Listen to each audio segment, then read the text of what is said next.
बिस्मिल्लाहिर्रहमानिर्रहीम, अस्सलाम वालेकुम, welcome back to Alpha IT tutor. आज के इस लेक्चर के अंदर हम लोग HTML के अंदर जो टेबल क्रिएट किए थे लास्ट टाइम, उसी के मुतालिक थोड़ा सा और डिस्कस करेंगे। पहले मैंने क्या किया, आपके पास HTML का एक कोड लिखा है। ये HTML का कोड हो गया, इसके अंदर मैंने एक हेड वाला पार्ट अपना लिखा लिया और लाजमी तौर पर एक बॉडी वाला लिख दिया। ठीक है, लाजमी तो नहीं होता, हेड के बगैर भी आप लोग काम कर सकते हो, लेकिन बहरहाल क्योंकि हमने यहाँ पे CSS को अप्लाई करना है, जैसे कि लास्ट टाइम हमने अप्लाई किया था, तो मैंने हेड वाले पार्ट को भी लिख दिया। बॉडी में फिल वक्त तक कोई खास काम नहीं किया हुआ है, सिर्फ और सिर्फ एक हेडिंग वन लिखी है जिसमें अल्फा IT ट्यूटर लिखा है। हेडिंग 2 है जिसमें मैंने आज के टॉपिक का नाम यानी कि सेल दैट स्पैन 2 रो। ठीक है, एक सेल को 2 रो तक आपके पास स्पैन करवाने के लिए जो कोड लिखना है, ठीक है, उसकी मैंने हेडिंग लिख दी है कि हम लोग यहाँ पे क्या करने वाले हैं, एक कॉलम को 2 रो तक स्पैन करवाने वाले। ठीक है, स्टार्ट करते हैं हम लोग। सबसे पहले क्या करते हैं, एक टेबल बनाते हैं। टेबल बनाया और इसके अंदर इन लाइन CSS लिखते हुए उसकी विड्थ को 100% कर दिया। इससे फायदा ये होगा, जो हमारे पास टेबल क्रिएट होगा वो आपके पास क्या होगा, डिफॉल्ट में वो आपके पूरे पेज तक एक्सपैंड हो जाएगा। ठीक है, पूरे पेज तक फैला हुआ नजर आएगा। ठीक है, उसको देखने के लिए हमें सबसे पहले अंदर रोज और कुछ कॉलम क्रिएट करने पड़ेंगे। तो मैं पहले एक रो क्रिएट करता हूँ, उसके अंदर 2 सेल बना लिए। ठीक है, पहली रो है, TR नाम का टैग ओपन किया, क्लोज किया, इसके अंदर एक पहला सेल हेडिंग टाइप का बना लिया, दूसरा सिंपल डाटा सेल बना लिया। एक मजीद रो क्रिएट कर लेते हैं, उसके अंदर भी 2 सेल बना लिए, एक हेडिंग टाइप का फोन और उसके अंदर फोन नंबर लिख दिया। ठीक है, और एक मजीद सेल आपके पास हम लोगों ने क्या कर लिया, क्रिएट कर ली, सॉरी रो एक मजीद क्रिएट कर ली, 3 रोज क्रिएट कर ली।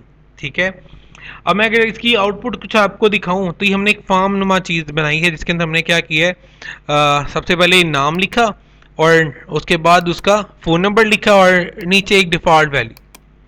अब इसको प्रॉपर शेप में देखने के लिए थोड़ी सी CSS अप्लाई कर लेते हैं, इसके बॉर्डर शॉर्डर लगाते हैं ताकि हमें प्रॉपरली नज़र आए। ठीक है, तो वापस आते हैं अपने कोड पर। कोड पर हम लोग क्या करते हैं, CSS अप्लाई करते हैं। कौन से वाली, इंटरनल। इंटरनल के लिए क्या करते हो आप लोग, स्टाइल को एज अ एट्रीब्यूट की बजाय स्टाइल को एज अ टैग लेते हो। कहाँ पे, हेड में। स्टाइल ले लिया हेड में। अब हम लोग किसके पर CSS अप्लाई करना चाह रहे हैं, अपने टेबल पे, अपने रो पे, हेड सेल पे, डाटा सेल पे, उनका नाम और उनकी बॉडी बना के उसके अंदर हम लोग क्या लिखेंगे अब, वैल्यू।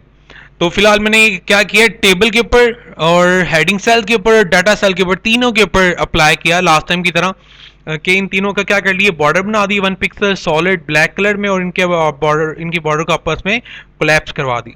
ठीक है, इसे रन करते हैं तो अब कुछ ये प्रॉपर शेप में आपको नजर आएगा और समझ आएगा यहाँ पे हुआ क्या। तो यहाँ पे देखिए मैंने क्या किया था, आपके पास पहली और ये दूसरी और ये तीसरी 3 रोज क्रिएट की। देखें, ये पहली रो, ये दूसरी रो और तीसरी। पहली रो के अंदर मैंने क्या किया, 2 सेल्स बनाए, एक हेडिंग वाला एक डाटा वाला। तो ये देखें, हेडिंग वाला सेल, ये डाटा वाला सेल। अगली रो के अंदर भी एक हेडिंग और एक डाटा सेल, पहला हेडिंग वाला था, दूसरा डाटा। तो ये पहला हेडिंग वाला सेल और दूसरा डाटा सेल। और तीसरी के अंदर सिर्फ और सिर्फ एक सेल मैंने बनाया और वो किस तरह का बनाया, सिंपल डाटा। तो ये मेरे पास तीसरे वाला नजर आ रहा है। अब मैं ये चाह रहा हूँ कि मैं इनको स्पैन करवाऊँ। ठीक है, किसी एक सेल को जो सा स्पैन कराऊँ, उसके लिए हमें क्या करना पड़ेगा, थोड़ा सा से अप्लाई कर लें, थोड़ा सा और बेहतर बना लें। इसके बाद रो स्पैन को हम लोग यहाँ पे मेंशन करते हैं। तो हेडिंग को ज़रा पैडिंग वगैरह कर लेते हैं और डाटा सेल्स को भी और इनके अलाइनमेंट लेफ्ट कर देते हैं ताकि सारा कुछ सेंटर आपके पास लेफ्ट साइड पे अलाइन नज़र आए। और ये मैं आपके पास क्या करता हूँ, स्पैनिंग कर लेता हूँ। तो इस वक्त मैंने क्या किया है, अपनी सेकंड रो के पहला जो कॉलम है, टेलीफोन जिसमें लिखा हुआ है ये वाला, इसके ऊपर रो स्पैन का आपके एट्रीब्यूट यूज किया और उसकी वैल्यू क्या लिख दी है, 2। ठीक है, इसे रन करते हैं। देखिए आपके पास आउटपुट कैसी आएगी कि आपके पास टेलीफोन जो सा है 2 रो तक स्पैन हो गया। ये इसकी पुरानी आउटपुट है। ठीक है, ये आपकी नई आउटपुट है। हुआ क्या है कि आप लोगों ने क्या किया, नीचे एक सेल क्रिएट किया। ठीक है, क्यों, हमने क्या करना चाह रहे थे, एक सेल को 2 रोज तक स्पैन करना चाह रहे थे, एक्सपैंड करवाना चाह रहे थे बेसिकली। ठीक है, मैं चाह रहा था ये भी मेरा एक टेलीफोन नंबर है, ये भी एक टेलीफोन नंबर है, इन दोनों की सेम हेडिंग रहे। ठीक है, और ये फोन नंबर जरा यहाँ पे करके नजर आए इस पोजीशन पर, और ये टेलीफोन वाला ये वाला सेल जो हो जाए आपके पास मर्ज हो जाए। तो बेसिकली यहाँ पे हम मर्ज नहीं करते, हम लोग क्या करते हैं कि आपके पास रो स्पैन का यूज कर लेते हैं। और आप लोगों को लॉजिकली पता होना चाहिए कि यहाँ पे देखिए कौन सा है, पहले वाला सेल है ना, और रो स्पैन 2 की है। तो ये क्या करेगा, अपने से नीचे वाली जो रो है इसके पहले वाले सेल के अभी क्या कर लेगा, ऑक्यूपाई कर लेगा। ठीक है, उसकी जगह भी क्या कर लेगा, ये ऑक्यूपाई करेगा। ठीक है, और दोनों की जगह क्या करेगा, वो टेलीफोन दिखाएगा, जैसे कि हमारे पास ये इस वक्त दिखा रहा है। ठीक है, इस चीज को मैं फिर क्लियरली कह रहा हूं कि आप लोगों ने इसकी लॉजिकल डिवीजन इस तरह से अपने ज़हन में पहले खुद बनानी है कि बेसिकली हमने बेसिकली करना क्या है। हम लोग कर यहाँ पे रही हैं कि मेरे पास ये भी एक टेलीफोन नंबर था, ये भी एक टेलीफोन नंबर था, बजाय इसके कि मैं यहाँ पे भी क्या लिखता कि भाई आपके पास यहाँ पे भी टीएच लिखता और आपके पास टीएच को क्लोज करता और यहाँ पे मैं लिखता भाई टेलीफोन लिखता और अपनी टीएच को क्लोज करता और इसे मैं क्या करता, रन करता। ठीक है, इसमें से अगर स्पैन को मैं एक वक्त थोड़ी देर के लिए रिमूव कर दूं और रन करके दिखाऊं, बजाय इसके मैं ये करता कि यहाँ पे भी टेलीफोन और उसके सामने टेलीफोन, यहाँ पे भी टेलीफोन और इसकी जगह भी टेलीफोन। मैं चाह रहा हूँ कि यहाँ पे क्या हो, ये आपके पास दोनों मर्ज होकर आपके पास क्या हो, एक ही सेल बन जाए और इसकी जगह क्या नजर आए, आपको टेलीफोन नजर आए। ठीक है, तो उसके लिए हम लोग क्या करते हैं कि रो स्पैन को या कॉलम स्पैन का यूज करते हैं। फिल वक्त मैं क्या करना चाह रहा हूँ, अपने सेल्स को जो है एक्सपेंड करवाना चाह रहा हूँ। किसमें एक्सपेंड करवाना चाह रहा हूँ, ये देखिए दो रोज में, कॉलम्स में नहीं, कॉलम होता तो यूं होता, किसमें एक्सपेंड करवाना चाह रहा हूँ, रोज में। ठीक है, तो मैं चाह रहा हूँ ये दोनों रो मर्ज होते हैं और दोनों रो की जगह यहाँ पे सिर्फ एक सेल नजर आया और वो उसमें क्या लिखा हो, टेलीफोन। तो हमें क्या करना है, लॉजिकली डिवाइड कर लें। हमें ध्यान में रखना है कि यार तीसरी रो का पहला सेल और दूसरी रो के पहले सेल में एक ही चीज नजर आनी चाहिए। तो मैं क्या करता हूं, तीसरी रो का पहला सेल बनाता ही नहीं, इसे खत्म कर देता हूं और अपनी दूसरी रो के पहले सेल के अंदर क्या करता हूं, रो स्पैन 2 लिख देता हूं। ठीक है, रो स्पैन 2 लिखने से आपके पास क्या होगा, वो दो रोज तक एक्सपैंड हो जाएगा। ठीक है, इसे हम लोग क्या कर देंगे, फिर रिमूव कर देंगे और ये हो जाएगा आपके पास कुछ इस तरह से। लेट सपोज मैं इसे 3 रो तक भी स्पैन करवाना चाहता हूं। ठीक है, तो मैं क्या करता हूं, नीचे एक और रो क्रिएट करता हूं और उसमें टी आर लिखा, अपने टी आर को बंद किया और इसके अंदर एक डाटा सेल बनाया टी डी से और इसके अंदर मैं अपना कोई टेलीफोन नंबर लिखते हैं 034563, बल्कि आगे रहने दें। ठीक है, ये अपना फ़ोन नंबर लिख देता हूं मैं और टी डी। ठीक है, अपना टेलीफोन जो सा हम लोग थोड़ा सा मेंशन कर लेते हैं और अपनी इस रो को क्या करते हैं, टी आर को क्लोज कर लेते हैं, एंगल ब्रैकेट और टी आर का टैग क्लोज कर देते हैं। अब हमारे पास एक रो, दो रोज, 3 रोज और टोटल 4 रोज है और आखिरी 2 रोज के अंदर हमने क्या किया है, सिर्फ एक एक डाटा सेल्स बनाया। तो इसकी आउटपुट बेसिकली आपके पास क्या हो जाएगी, अब क्योंकि रो स्पैन मैंने क्या किया है, सिर्फ 2 रखी है, तो क्या करेगा, इस और इस रो के अंदर अपने आप को पहले सेल का पहला सेल अपने आप को क्या करेगा, एक्सपैंड करेगा, बाकी 2 रोज में आपके अपने पास एक्सपैंड नहीं करेगा। ठीक है, इस चीज को जरा ध्यान में रखिएगा और इसकी हम आउटपुट देखते हैं। कंट्रोल प्री प्रेस और कोड रन हुआ और ये हमारे पास कोड। तो देखिए सिर्फ 2 रो में एक्सपैंड होके, ठीक है, 2 रोज के आपके सामने क्या हो रहा है, ये पहले सेल को अगर मैं इसकी वैल्यू क्या कर दूं, 3 कर दूं, तो ये क्या करेगा, नीचे वाली जो रो है उसकी भी पहले वाली पोजीशन को क्या कर लेगा, जाकर ऑक्यूपाई, क्योंकि इसकी अपनी देखें पहली पोजीशन, इसकी पोजीशन क्या है, पहली है ना, रो स्टार्ट करते ही आपने पहला जो कॉलम लिखा उसमें रो स्पैन लिख रहे हो, तो सेकंड रो के पहले सेल में भी ऑक्यूपाई करेगा। 3 लिखा हो तो अगले वाली रो के भी पहले सेल को ऑक्यूपाई करेगा और उससे अगली रो के पहले सेल को भी क्या करेगा, ऑक्यूपाई। ठीक है, तो 3 रो के पहले सेल्स को ऑक्यूपाई कर लेगा। 3 रो के पहले सेल को ऑक्यूपाई क्यों कर रहा है, क्योंकि ये बताते खुद पहला सेल है जिसके अंदर हम ये वैल्यू लिख रहे हैं, इसलिए वो पहले सेल्स को ऑक्यूपाई करेगा। ठीक है, और इसे मैं अब रन करता हूं और हमारे पास आउटपुट क्या आ जाएगी, अब 3 सेल तक।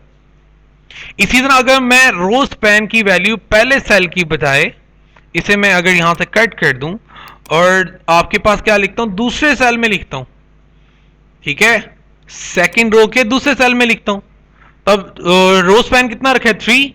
अब इसे बेसिकली क्या करना चाहिए, दूसरी रो के दूसरे कॉलम को 3 रो तक एक्सपेंड करना है। ये वाला जो है वो 3 रोज तक क्या करेगा, अपने आप को एक्सपेंड करेगा। अब इसकी आउटपुट करते हैं चेक कि किस तरह से आएगी कुछ। ये देखें, अब इसने क्या किया, सेकंड रो थी ना, तो इसने क्या किया, सेकंड पोजीशन को जाके ऑक्यूपाई कर ली और सेकंड पोजीशन को कहां तक, रो स्पैन 3 लिखे ना, 3 रोज तक अपने आप को एक्सपैंड करवा दी।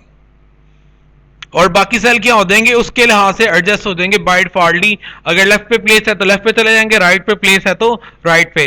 तो क्योंकि सेकंड सेल को हमने ऑक्यूपाई कर लिया तो ये पहले पहले सेल इन्होंने अपनी जो लोकेशन है वो पहले जगह पे क्या कर लिए, ऑक्यूपाई कर लिए।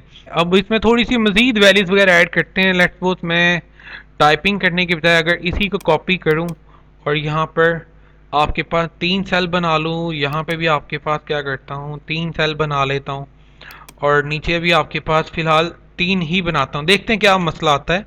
ठीक है, अब सबके अंदर इक्वल है। अब जबकि सबके अंदर इक्वल है तो फिर इससे इसकी किस तरह से एडजस्टमेंट होगी हम इसे देखते हैं। ठीक है, सारों के अंदर देख रहे हैं ना। फिलहाल चलें इस रो स्पैन को हम लोग रिमूव करते हैं और कोड को रन करते हैं।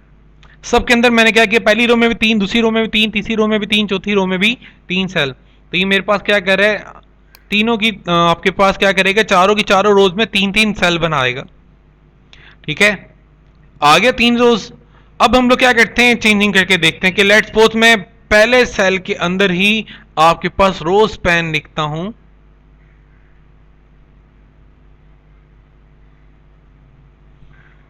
मैं लिखता हूं ROWSPAN रो स्पैन और इक्वल का निशान डालते हैं और डबल कोटेशंस के अंदर हम लोग 2 लिखते हैं।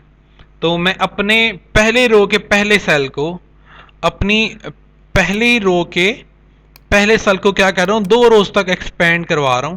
तो ये क्या होगा, मेरे पास जो नेम है अपने आप को क्या कर लेगा, देखो 2 रोज तक एक्सपेंड कर देगा।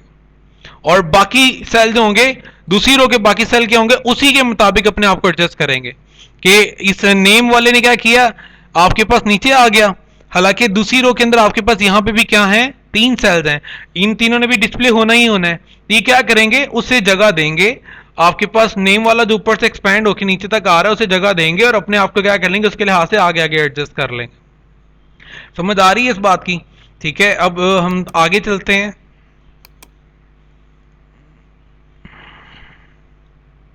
और आपके पास क्या करते हैं, कॉलम स्पैनिंग भी चेक करते हैं। ठीक है, तो कॉलम स्पैन की कि किस तरह से कॉलम में स्पैनिंग की जाती है, किस तरह से एक्सपैंड करना हमने। ठीक है, तो मैं इसी कोड में जो हमने पीछे ऊपर लिखा है रो स्पैनिंग के लिए, ठीक है, इसी के नीचे क्या कर रहा हूँ, कॉलम स्पैनिंग का भी लिखने लगा हूँ। तो सबसे पहले हेडिंग दी वही वाली हेल्प IT ट्यूटर है, नीचे मैंने टॉपिक का नाम लिख दिया cell that span 2 column, 2 column तक स्पैन करेंगे, 2 से ज़्यादा को भी करके देखेंगे साथ में। ठीक है, और स्टार्ट करते हैं, नीचे एक टेबल बनाते हैं। ठीक है, सबसे पहले एक टेबल क्रिएट किया, टेबल के टैग के अंदर एट्रीब्यूट लिख दिया स्टाइल का और इसकी विड्थ भी 100% कर दी ताकि पूरे पेज तक हमारा टेबल जो है एक्सपैंड हो जाए। ठीक है, जितने भी हमारे पेज की विड्थ होगी, आपकी स्क्रीन छोटी है तो वो छोटी स्क्रीन के मुताबिक उसे अपने टेबल को एडजस्ट करेगा, बड़ी स्क्रीन है तो बड़े स्क्रीन के मुताबिक ऑटोमेटिकली पूरे पेज में वो आपके पास टेबल को एडजस्ट करेगा। ठीक है, और अंदर कुछ डाटा लिखते हैं। पहली रो क्रिएट की, पहली रो के अंदर मैंने पहला जो सा सेल क्रिएट किया है हेडिंग टाइप का, दूसरा भी हेडिंग टाइप का, और इसमें मैंने कॉलम जो सा है वो 2 तक स्पैन किया है। ठीक है, इसके अंदर थोड़ा सा डाटा वगैरह भी लिख देते हैं। ये एक और रो क्रिएट कर ली और अब हम लोग क्या करते हैं, इसे रन करके देख लेते हैं। ठीक है, यहाँ से यहाँ तक हमने ये टेबल क्रिएट किया जिसके अंदर हम सिर्फ और सिर्फ इस वक्त 2 रोज बनाई हैं और पहली रो में 2 और दूसरी रो में 3 कॉलम क्रिएट किए हैं। रन करते हैं इसे, इसके आउटपुट देखते हैं हम। कंट्रोल B प्रेस और ये हमारे पास क्रोम के ऊपर रन होकर आउटपुट दे देगा। रीस्टोर करूंगा तो पहले से जो पेज ओपन थे वो भी ओपन कर देगा साथ में, और ये अब वाला पेज भी। ठीक है, तो ये ऊपर तो जो हमने पहले कोड लिखा था वो वाला आ रहा है। ठीक है, और ये जो अब कोड लिखा है हमने सारे का सारा टेबल का और हेडिंग का, ये हमारे पास नीचे लिखा आ रहा है। ठीक है, आपके पास ये हेडिंग 1 अल्फा IT ट्यूटर, यहाँ पे अल्फा IT ट्यूटर, फिर हेडिंग 2 के अंदर सेल दैट स्पैन 2 रोज है, सेल दैट स्पैन 2 रोज है। नीचे जो पैराग्राफ छोटा सा लिखा है वो पैराग्राफ नजर आ रहा है, और ये नीचे हमने टेबल बनाया जिसके अंदर 2 रोज हैं, ये टेबल बनाया जिसमें 2 रोज हैं। ठीक है, और हम लोगों ने क्या किया, इस बार हम लोग दूसरा तरीक़ेकार अपना रहे हैं कि हम लोग ऊपर रो से रोज के अंदर हेडिंग्स लिखना चाह रहे हैं और सेल के अंदर नीचे क्या कर रहे हैं, कॉलम के अंदर वैल्यूज लेना चाह रहे हैं। पहले दूसरा तरीका अपनाया था हमने क्या किया था कि आपके पास इस तरह से वर्टिकली हमने डाटा लिया था, कि एक साइड पे हम हेडिंग लिख रहे थे और दूसरी साइड पे हम लोग आपके पास डाटा रिसीव कर रहे थे। इस तरह हमारे पास नॉर्मली डाटा अडॉप्ट नहीं होता और ये अच्छा मेथड भी नहीं होता। सिंगल बच्चे का डाटा लेना हो, उसे फॉर्म दिखाना हो तो ये तरीकेकार अच्छा है। रिजल्ट कार्ड बना के दिखाना हो तो ये तरीकेकार अच्छा है। आपके जैसे आपके रिजल्ट कार्ड के ऊपर नाम और आपका रजिस्ट्रेशन नंबर, आपका एड्रेस और कॉलेज का नाम वगैरह लिखा होता है, तो उस तरीके के लिए तो ये वाला टेबल ठीक है। लेकिन जब आपने पूरी क्लास वगैरह का डाटा लेके नोट करना होता है, नॉर्मली हम लोग क्या करते हैं, ऊपर वाले जो रो होती है, फर्स्ट रो होती है, उसके अंदर अपनी हेडिंग्स क्रिएट करते हैं और नीचे तमाम रोज के अंदर उनका डाटा नोट करते हैं। तो ये उसके लिए बड़ा अच्छा तरीकेकार है। तो अभी भी मैं हर बच्चे के अगेंस्ट क्या करना चाह रहा हूँ, 2 फोन नंबर नोट करना चाह रहा हूँ। तो बजाय इसके कि मैं क्या करूँ, आपके पास पहली रो के अंदर 3 कॉलम क्रिएट करूं, 3 हेडिंग कॉलम क्रिएट करूं और पहले का नाम नेम और दूसरे 2 का नाम टेलीफोन रखूं। मैंने क्या किया, टेलीफोन वाला एक ही आपके पास क्या किया है, सेल बनाया है और उसमें कॉलम स्पैन 2 कर दिया ताकि वो 2 कॉलमों तक एक्सपैंड हो। पहले रो में एक्सपेंशन थी, ये अब देखिए यहाँ पे हमारे पास क्या है, कॉलम के अंदर एक्सपेंशन हो रही, ठीक है। और नीचे हमने क्या किया, आपके पास 3 कॉलम क्रिएट किए। तो क्या होगा, बिल गेट जो होगा वो नेम वाले के नीचे जाके एडजस्ट होगा और नेक्स्ट वाला जो है वो 2 कॉलम तक एक्सपेंड है, यानी कि वो बेसिकली लॉजिकली आपके पास क्या 2 सेल की जगह घेर रहा है। तो नीचे वाली रो के अंदर जो अगले 2 सेल हैं वो दोनों के दोनों किसके नीचे जाके एडजस्ट होंगे, टेलीफोन वाले के नीचे जाकर एडजस्ट हो जाएंगे, ठीक है। इसी तरह जितना मर्जी डाटा लिख दूं या इसी डाटा को मैं अगर आपके पास कॉपी पेस्ट कर दूं, मैं इसे कॉपी करता हूं और इसके नीचे ही क्या करता हूं, पेस्ट कर देता हूं और इसे अब रन करते हैं, ठीक है, ताकि मजीद देखा जा सके। ये देखें, ठीक है, सारे एडजस्ट होके आ जाएंगे। इस तरह से आप लोग क्या करते हो, कॉलम के अंदर एक्सपेंशन वगैरह करते हो, ठीक है। तो ये छोटा सा काम था, आप लोग सेल्फली से एक बार प्रैक्टिस भी करें, ठीक है। हम लोग अपनी लास्ट चीज देख लेते हैं टेबल के हवाले से कि अगर आप लोग एक टेबल क्रिएट कर रहे हो और हर रो को डिफरेंट कलर देना चाहते हो, अपनी इवन रोज को अलग कलर देना चाहते हो, ऑड रो को कलर अलग देना चाहते हैं ताकि आपकी रीडेबिलिटी इंक्रीज हो जाए, आप इजीली जो है पूरी की पूरी रो को स्टडी कर पाएँ, कोई भी वैल्यू आगे जाते जाते ऊपर या नीचे वाली ना पढ़ लें या मिक्सिंग ना हो जाए। तो उसके लिए भी हमारे पास एक छोटी सी आपके पास यहाँ पे एट्रीब्यूट है, ठीक है। उसको देखने से पहले हम लोग क्या कर लेते हैं, अपना टेबल क्रिएट करते हैं, ठीक है। बॉडी के अंदर हमने टेबल बनाया, टेबल के अंदर एक रो क्रिएट कर लेते हैं, रो के अंदर 3 कॉलम बना लिए, एक और रो क्रिएट करते हैं, 3 4 5 6 और ये 7, 6-7 रोज बना लेते हैं, ठीक। इसे रन करके एक बार देख लें कि हमारे पास टेबल किस तरह से नज़र आ रहा है। ये कंट्रोल बी और ये हमारे पास क्या आ गया, हमारा आउटपुट टेबल है, ठीक है। साइड पे जो गूगल क्रोम है, ये हमारे पास हमारा टेबल नज़र आ गया, ठीक है। Alpha IT tutor table tag working है, ठीक है। ये हेडिंग सेल जो हमने सबसे ऊपर क्रिएट किया था, आपके पास ये हेडिंग सेल्स पहली रो के अंदर हेडिंग सेल्स हैं और बाकी में सिंपल डाटा सेल्स हमने क्रिएट किए हैं। तो यहाँ आगे सारे के सारे डाटा सेल्स नज़र आ रहे हैं, ठीक है। साथ ही साथ जो हमने पीछे फॉर्मेटिंग पढ़ी है वो भी अप्लाई कर लेते हैं। फॉर्मेटिंग के लिए हमने CSS इंटरनल CSS अप्लाई करने के लिए हम लोग क्या करते हैं, हेड में जाते हैं, स्टाइल का एट्रीब्यूट लिखते हैं, स्टाइल का टैग लिखते हैं और टैग के अंदर हम लोग क्या करते हैं, अपने मतलूबा जो भी टैग के ऊपर CSS अप्लाई करना होता है या फॉर्मेटिंग अप्लाई करनी होती है, सिंपली उसका नाम और करली ब्रेसेस से ओपन करते हैं और इसके अंदर अपनी प्रॉपर्टीज कॉलन के बाद वैल्यू, प्रॉपर्टीज कॉलन के बाद वैल्यू, प्रॉपर्टी और कॉलन के बाद वैल्यू लिखते हैं। जब आप लोग के कर लें, सारा कुछ खत्म हो जाए तो बॉडी को बंद कर लेना करली ब्रेसेस से। और ये हमने क्या कर लिया, पूरे के पूरे टेबल के अंदर ओल्ड इंग्लिश जो सा है, टेक्स्ट एम्प्टी जो सा है, फाउंट लगा दिया, फाउंट स्टाइल लगा दिया और बॉर्डर जो से हैं सारे के सारे टेबल के कोलैप्स कर दिए ताकि इनके अंदर डिफरेंस नजर आए, सारे आपके बॉर्डर आपस में अटैच हो जाए और 100% विड्थ कर दी ताकि पूरे के पूरे पेज पे नजर आए, ठीक है। इसे इस वक्त अगर मैं रन करके देखें तो ये आपके पास पूरे के पूरे टेबल के पूरे का पूरा टेबल जो है वो आपकी पूरी की पूरी स्क्रीन पे क्या हो गया है, फैल गया, एक्सपैंड कर गया, क्योंकि आपने विड्थ क्या लगाई है इसकी 100%। अब मैं अगर स्क्रीन को बड़ा भी कर लूंगा तो ये पूरी की पूरी स्क्रीन पे आपके पास क्या हो रहा है, देखें एक्सपैंड होके फुल विड्थ में नजर आ रहा है, ठीक है। पहला कॉलम, दूसरा कॉलम ये नेम वाला और तीसरा कॉलम ये कॉन्टैक्ट वाला, ठीक है। स्क्रीन छोटी करूंगा तो ये छोटा होकर जितनी भी स्क्रीन नजर आ रही है उसके ऊपर टोटल इसकी विड्थ नजर आएगी। तो इस तरह से हम विड्थ को कंट्रोल कर लेते हैं, ठीक है। साथ रो और कॉलम के ऊपर भी CSS को अप्लाई करते हैं और आपके पास हमने क्या कर लिया, अपने सेल्स के अंदर भी बॉर्डर लगाया, ठीक है। और इसके बॉर्डर का हमने 5 पिक्सल रख दिया, सॉलिड स्टाइल रख दिया, कलर ब्लू रख लिया और टेक्स्ट अलाइनमेंट राइट कर दी और मैं राइट की बजाय बल्कि सेंटर करके देखते हैं हम लोग।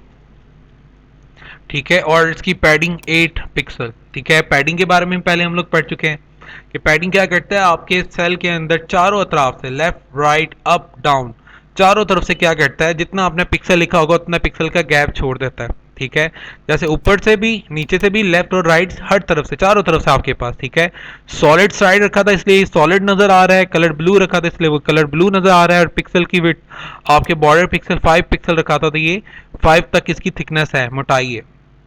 ठीक है, याद रहे हम लोग बॉर्डर स्टाइल्स आज से 3 लेक्चर पहले भी पढ़ चुके हैं, डिफरेंट होते हैं, नेट पे अवेलेबल हैं, आप W3 स्कूल पे जाके भी देख सकते हैं, नेट पे सर्च कर सकते हैं कि हमारे पास बॉर्डर के कौन कौन सा स्टाइल अवेलेबल है।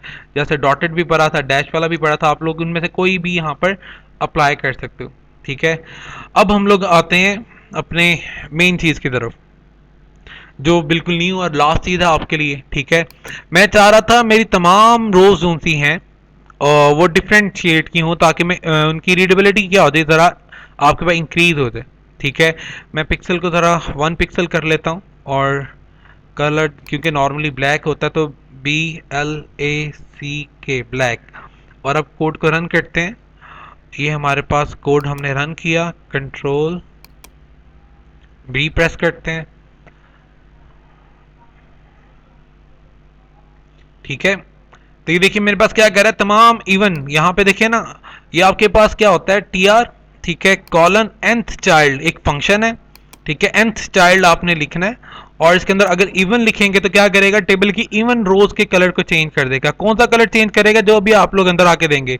मैंने बैकग्राउंड कलर क्या किया है, ये वाला कलर लगाया है, मैं इसकी जगह की और लगा देता हूँ। अगर मैं यहाँ पे पिंक कर देता हूँ, ठीक है, इसे रन करता हूँ, कंट्रोल B प्रेस करता हूँ, तो आपके पास इवन कलर्स का। ठीक है, इसी तरह अगर मैं ऑड वाली इसका इवन की बजाय ऑड को चेंज करना चाहता हूं तो मैं ऑड को भी चेंज कर सकता हूं, कंट्रोल B करते हैं, कलर पिंक है। ठीक है, और इसे रन करते हैं तो ब्राउजर पे रन होके ये हमारे पास ऑड इस वक्त रोज जो है आपके पास, और डिफरेंट कलर की। इस तरह रीडेबिलिटी इंक्रीज हो जाती है, पूरी की पूरी रो को आप इजीली पढ़ सकते हो कि अच्छा यार ये वाली रो का ये डाटा है, ये वाली सारी रो ये वाला डाटा है। ठीक है, तो ये आपकी रीडेबिलिटी को भी इंक्रीज करता है। ठीक है, पे मेरे पास देखें अंदर है कॉलम के लिए 2 तरह के टैग, एक TH और एक TD। मैं इन दोनों के ऊपर स्टाइल इंप्लीमेंट करना चाहता हूं। 2 तरीके हैं कि यहाँ पे TH का टैग लिखता, यहाँ पे लिखता मैं TH और करली ब्रेसेस ओपन और क्लोज करता, तो ये TH की बॉडी बन जाती। ये किसकी बन गई, TH। और इसके अंदर जो भी चीज इंप्लीमेंट करना चाहता, लेट्स सपोज मैं इसके कलर को चेंज करना चाहता, यहाँ पे लिखता COLOR कलर, आपके भाई कलर लिखा, कॉलन लिखा, और कलर की वैल्यू मैं PINK पिंक कर देता हूं। ठीक है, और इसे मैं रन करता हूं।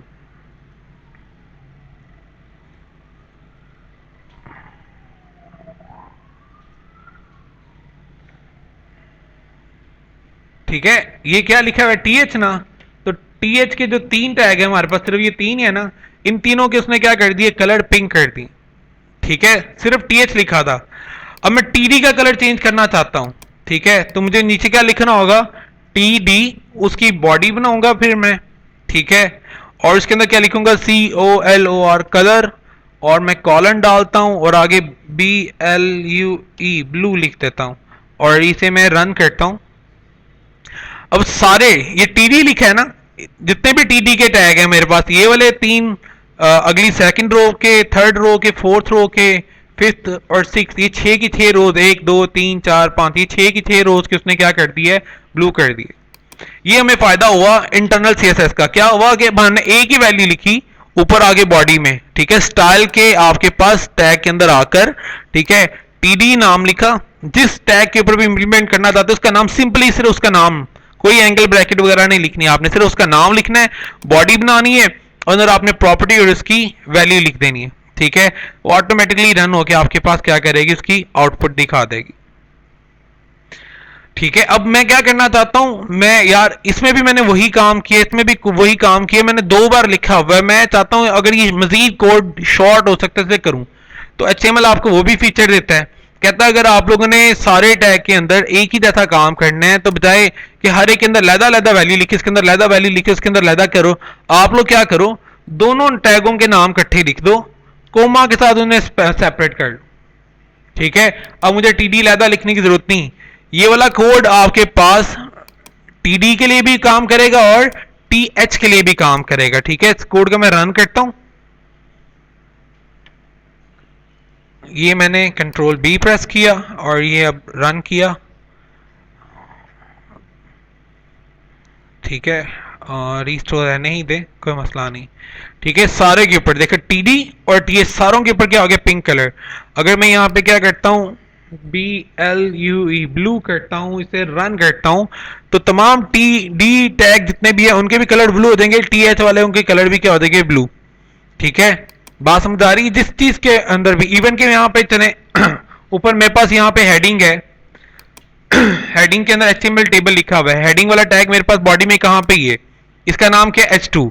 मैं H2 के ऊपर भी ये प्रॉपर्टी लगाना चाहता कलर की, तो मैं यहां पे कोमा लिखता हूं, H2 लिख देता हूं।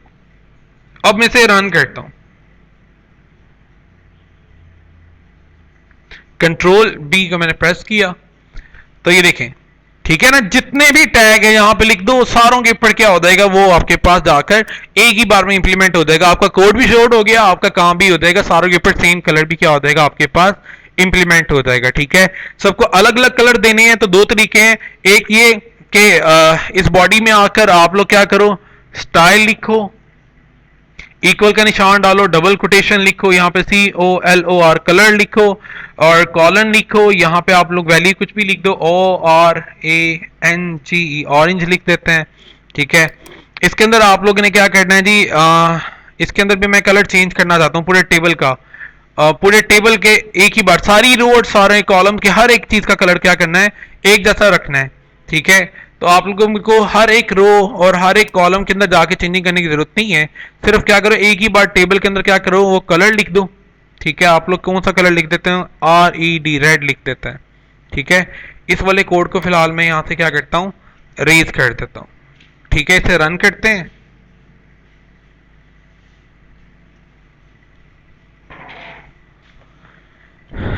तो ये आपके पास हेडिंग का कलर आपके पास ऑरेंज कलर नजर आ रहा है और नीचे सबका कलर क्या हो गया, रेड। इसकी बजाय मैं क्या करना चाहता हूं, तो मैं चाहता हूं सिर्फ ऊपर वाली जो रो है, ठीक है, लफ्ज आप बोल रहे रो, ऊपर वाली रो का कलर क्या हो आपको चेंज होकर नजर आए, तो बजाय इसके आप टेबल में ये वाली वैल्यू लिखे से मैं यहां से कट कर लेता हूं और रो के अंदर पहली रो के कलर चेंज करना चाहते हो तो मैं सिर्फ पहली रो के क्या करना चाहता हूँ, फाउंड का कलर चेंज करना चाहता हूँ, रेड रखना चाहता हूँ। ठीक है, सारे टेबल का नहीं, तो मैंने टेबल से हटा दिया और पहली रो के अंदर आकर ओपनिंग टैग के अंदर स्टाइल को लिखा। और अब मैं से अगर रन करता हूँ, कंट्रोल V प्रेस करते हैं, तो सिर्फ पहली रो में चेंज नहीं आ रही। मैं पहली रो की बजाय सिर्फ दूसरी रो का कलर चेंज करना चाहता हूँ, इसे कट करता हूँ, दूसरी भी नहीं चले, हम तीसरी रो में चले जाते हैं। तीसरी रो का कलर चेंज करना चाहते हैं तो वहां जाके अपने कोड में पेस्ट कर देता हूँ और इसे कंट्रोल B करता हूँ। ठीक है, तो आपके पास क्या हो जाएगा, तीसरी रो का आपके पास कलर, सॉरी मैंने ये क्लोजिंग टैग में लिख दिया है, इसे यहां से कट करना है। हमेशा आपको CSS कहां लिखनी है, ओपनिंग वाले टैग में। तो ये तीसरी रो है, इसके अंदर स्पेस पहले प्रेस कर लेते हैं, चलें ये स्पेस लिखी और इसे हम लोग कंट्रोल B करते हैं, रन करते हैं। ये तीसरी रो, इसकी बजाय मैं ये कहता हूं कि यार नहीं, मेरे पास सिर्फ एक सेल का कलर चेंज होकर नजर आए, सारी रोज का नहीं, सिर्फ एक सेल का। कौन से सेल का, कोई एक सेल सिलेक्ट करने, लेट सपोज मैं चाहता हूं इस वाले सेल का। ये कहां पे मौजूद है, ये है आपके पास सेकंड रो का पहले कॉलम में। तो ये पहली रो का कोड था, ये दूसरी रो का कोड था, तो दूसरी रो में, ये दूसरी रो है ना, और कॉलम कौन सा बनता है, पहला। तो ये दूसरी रो और दूसरी रो के ये वाला है आपके पास पहला कॉलम। मैं इसके अंदर क्या लिखता हूं, स्पेस देता हूं, कंट्रोल V करता हूं, अपना ही कोड लिख के इसे अब रन करता हूं, तो क्या होगा, मेरे पास सिर्फ और सिर्फ इसके ऊपर इस सेल पे इंप्लीमेंट हो जाएगा। तो जो चीज बोल रहे हो बस वही चीज का ध्यान रखना है। रो में चाह रहे हो तो उस रो के अंदर जाके लिख दो, उसके ओपनिंग टैग में। पूरे टेबल में चाह रहे हो तो टेबल के ओपनिंग पार्ट में जाके लिख दो। आप लोग चाह रहे हो कि हर एक रो का अलहदा हो, तो हर एक रो के अंदर क्या करोगे, इस रो के अंदर आप लोग अलहदा लिख दो।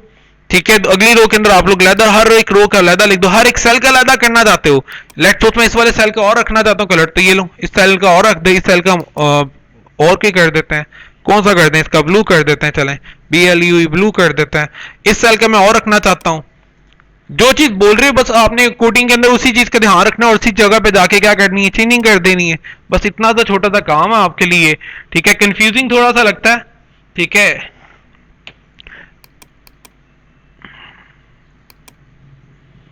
कंट्रोल बी, लेकिन इतना कंफ्यूज नहीं होता कभी भी, इसे आपकी प्रैक्टिस पे डिपेंड करता है, ठीक है।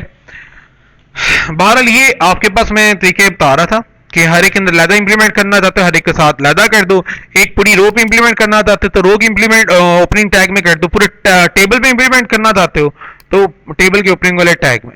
ठीक, तो ये टेबल के बारे में तमाम चीज़ें थी, फॉर्मेटिंग्स थी और एचटीएमएल के टैग थे जो हमने पढ़ने थे, और अल्हम्दुलिल्लाह सारा कुछ कंप्लीट किया है।